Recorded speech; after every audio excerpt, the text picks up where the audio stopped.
Good morning, and just some very quick political analysis of the day from myself, Kevin Sawarda, publisher of the Boston Memo, bostonmemo.com. Interesting story regarding a Kennedy resurgence, or possible Kennedy resurgence, in the state of Massachusetts. And today, Boston Globe article written by Frank Phillips. There was also another byline, another author. I apologize for forgetting the name. And the Frank Phillips Boston Globe article talks about the rumors going about that Joe Kennedy's son, a 29-year-old Harvard Law School graduate who has worked for a few months in the district attorney's office on Cape Cod, is thinking about running for Congress. This in light of the fact that 10th District Democrat Bill Delahunt has already said that he might retire. He's under a lot of heavy fire because of his handling or mishandling of the infamous Amy Bishop case. And of course, in Massachusetts, Democrats are still shaken in light of the huge political event, which was the election of Scott Brown to the United States Senate.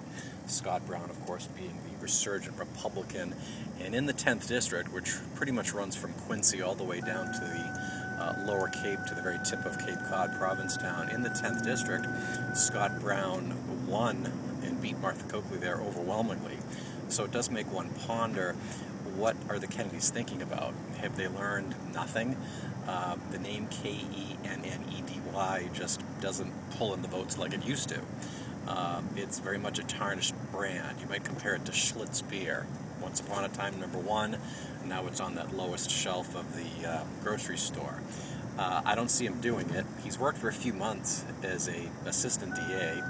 That's really not much for anybody to look at.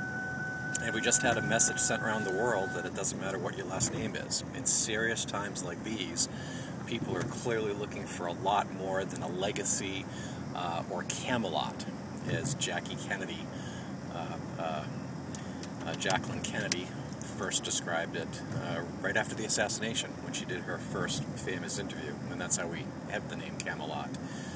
But I think this is just a rumor, and even if the young Kennedy were to jump in the race, I think people would be respectful toward him, but I think they would be dismissive of the idea that we need to jump backwards in time and vote for someone simply because their last name is Kennedy.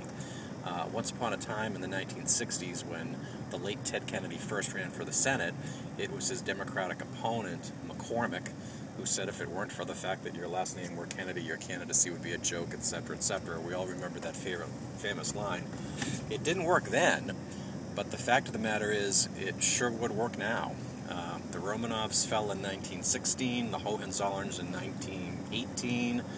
I guess King Constantine of Greece is still trying to get his throne back, and maybe they'll give it back to him given the problems in that country. But dynasties are falling left and right, and now it's the turn of the political dynasties. And whether it's the Bushes or the Kennedys or what have you, people in times like these, I think that instead of looking for Camelot, legacy, nostalgia, people have the following attitude: we have serious problems, and we need serious people to address those problems. And though he's probably the nicest guy in the world, Joe Kennedy's son, we're talking about Ted Kennedy's great or grandnephew, in other words, with all due respects, just doesn't match up to the task at hand. I don't think he'll end up running. Like Patrick Kennedy, he'll figure this just isn't the year for Kennedys.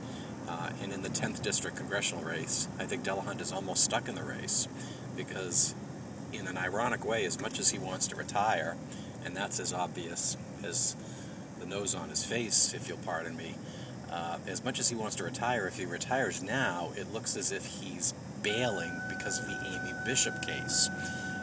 She just went on a rampage, killed her colleagues at a university, and come to find out back in 1986, she had shot and killed her brother but wasn't prosecuted. And of course, it was Congressman Delahunt who then was the DA. And he's come under national scrutiny for his handling or mishandling of that case. Had she been prosecuted, had she been jailed, there might be a couple of people alive today. Not to put too fine a point on it. But if he bails, which he wanted to, it looks as if he's confessing to a misdeed. And in fairness to Delahunt, He has already given a press conference. Didn't take a lot of questions, that's for sure, but he did hold a press conference after coming back from Israel, which, in so many words, said that he didn't do anything wrong, based on the information at the time, etc., etc. But this thing has really hurt him. But if he bows out, it's sort of a confession of sins, which is something that Billy Delahunt is not going to do. That's our analysis for today, today being the 27th of February 2010. And again, the political news story du jour here in the Boston media market is the rumor that Joe Kennedy, himself the former congressman from the 8th District, that Joe Kennedy's son, one of two twin brothers, is thinking of running for Congress, but we don't see it as feasible. We think it's political jargon, political rumors, and don't really see him as doing it. We'll be doing another update on politics later today or tomorrow, the 28th. Thank you, and our apologies for this sort of mobile update as we're heading to a meeting right now.